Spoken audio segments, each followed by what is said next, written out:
So, mga sanggay, kapapasok lang na balita, meron pong breaking news, no? Medyo masamang balita ito laban po kay Pangulong Bongbong Marcos. Meron na pong nag-file ng impeachment complaint ngayon lamang.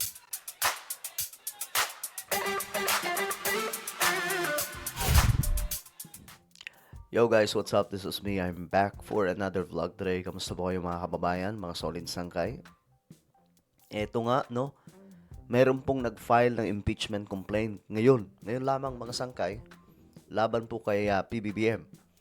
Alamin po natin ang information na yan, mga sangkay. But anyway, bago tayo magtuloy-tuloy, sa mga hindi pa po dyan nakakapag-subscribe sa ating YouTube channel, tayo po ay road to 2 million subscribers na, no? Kaya naman ano pang hinihintay ninyo, makikita nyo po yung subscribe button sa baba ng video na to. I-click nyo lamang po yung subscribe, i-click ang bell, at i-click nyo po yung all. Sa mga nanonood po sa Facebook, i-follow nyo po yung ating Facebook page. Shoutout pala sa lahat ng mga solid sangkay. Comment down below hashtag solid sangkay, kasama po ang inyong mga lugar para magkakilala po tayo. Ngayon, mga sangkay, ito yung update. Marami pong breaking news ngayon, no? Tungkol dyan. Ayan, ayon po dito sa breaking news mula sa Inquirer.net, an impeachment complaint against President Ferdinand Marcos Jr. has been submitted to the office of the Secretary General of the House of Representatives, with Pusong Pinoy Party List Representative Jet Nisay endorsing it. Ayan na. Ito naman mula pa sa GMA News. Breaking impeachment complaint laban kay Pangulong Ferdinand Marcos Jr. isinampa sa Kamara. Inendorso ito ni Pusong Pinoy Party List Representative Jet Nisay. Ito naman mula po sa UNTV News and Rescue. First impeachment complaint versus PBBM. Inihain ngayong araw, January 19, ang kauna-unahang impeachment complaint laban kay Pangulong Ferdinand Marcos Jr. sa House of Representatives. Isang nagngangalang Attorney Andre De Jesus ang nakasaad na complainant ng reklamo, habang si Pusong Pinoy Party List Representative Jetty Nisay ang isang tumayong endorser.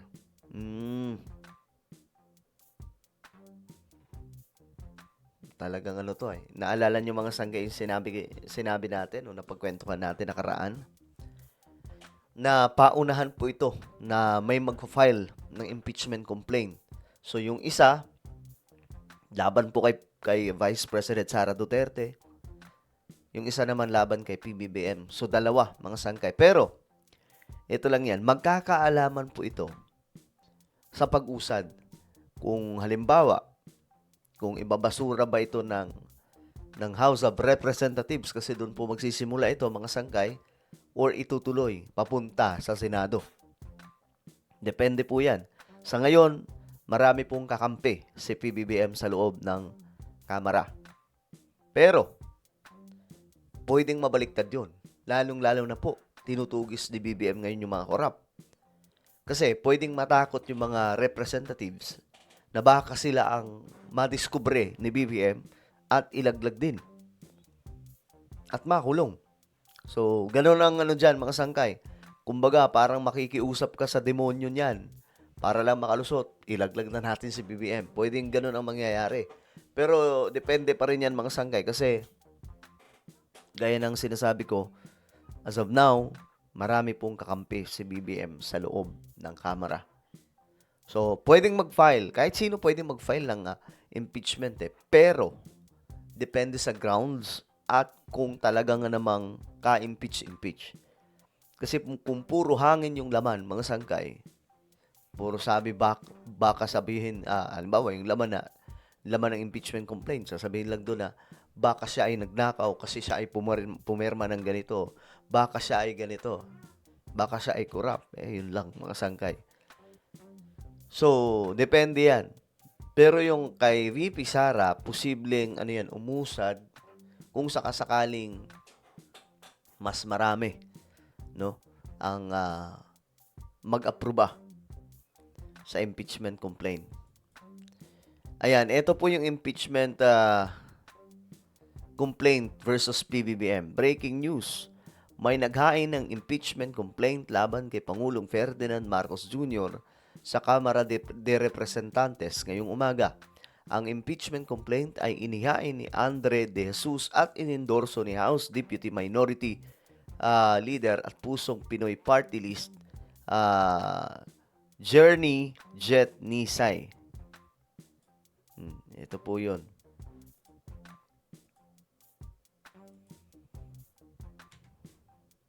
Sila po yung nag-file, mga sangkay. At syempre, this is politics, part of strategy yan. No? Malamang, pwedeng sabihin na hindi ito galing kay ganito. Hindi po ito galing kay ganitong politiko. But behind the scene, sila po ang nagmamaniobra. Ganun po yan. Ganun yung labanan ngayon, mga sangkay. Talaga nga namang politika sa Pilipinas, wala eh. Ngayon, mga sangkay, ito, tingnan natin. Maghanap pa na po tayo ng iba pang mga balita tungkol dyan. Baka may interview na, magkaroon ng interview yan eh. Tingnan natin. Meron ng update tungkol dyan.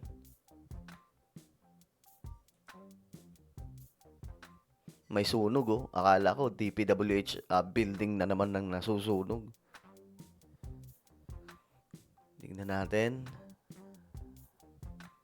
Wala pa masyadong ano. Wala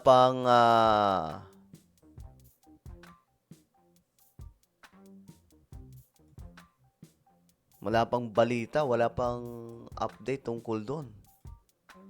Try natin sa News 5.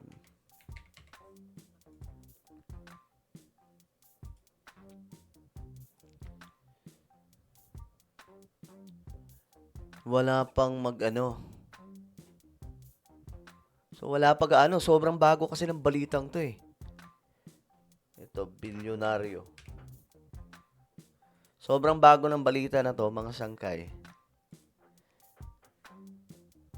Ayan, ito. Bagong-bago nga talaga. Breaking, an impeachment complaint has been filed against President Marcos Jr. So, sabi ko nga sa inyo, mga sangkay, itong taon, 2026, matira-matibay ito. Kung sino yung matitira dito sa 2026 bakbakan ng mga politiko, sila na po yung mamamayagpag by 2027 to 2028. No? Siraan to, wasakan to ngayon mga sangkay ng mga politician. No?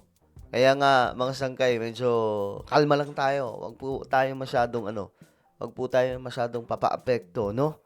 Yun laging ina-advise ko sa mga solid sangkay kasi nga po, yung iba, pinagpapalit na yung kamag-anak kasi yung kamag-anak na isa, sa kabila po siya, ganyan. Wag, kalma lang kayo. Okay. May isa pa pong ngayon eh, isang balita yung about sa bagong oil reserve na nadiskubre. Inanunsyo ng ating Pangulo. So, wala pa eh. Ito halimbawa dito sa, check din po natin dito sa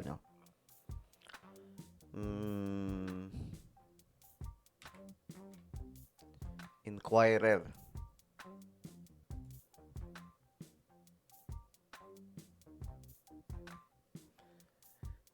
Ito din po yung balita, no? So mukhang ito na yon mga sangga. Ito na talaga yung bakbakan na nagaganap. Ito, tingnan po natin yung mga nagkomento.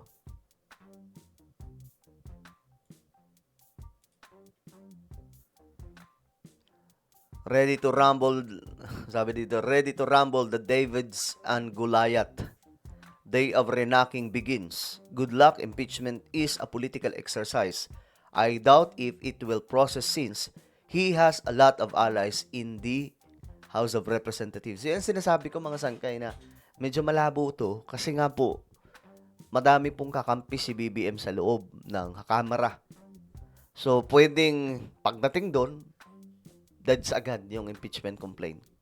Pero, kung namaniobra nila VP Sara ang mga kongresista, kasi sabi doon mga sangkay, uunahin daw na kumbinsihin yung mga kongresista ng mga taga Mindanao, kapag naman iubra yun ni VP Sara, pwedeng matuloy. Kung madami sila, kung lalamang sila sa bilang. Pero sa ngayon, sinasabi ko mga sangke, medyo malabo eh. No, kasi ang dami pong kakampi ni Bongbong Marcos sa loob eh. 3 stars and the sun. Sabi dito, good luck. Impeachment is a political exercise. I doubt if it will process since he has a lot of allies in the House of Representatives. It is dead on arrival. The filing of impeachment might even be a way of ensuring that no other impeachment complaint will be filed this year as only one can be filed per year. Okay, pwedeng strategiya. Sabi dito, pwedeng strategy daw po ito mga sangkay ng impeachment na i-assure na wala nang pwedeng sumunod pa na magfa-file kay BBM ng impeachment. Kasi pag binasura to kaagad ng House of Representatives, wala na. Next year ulit. Next year, 2027 na. So, ang lapit na po. 2028. Sobrang bilis ng panahon. Pero ang pinakadelikado dito, yung susunod na ipa-file, yung against kay VP Sara.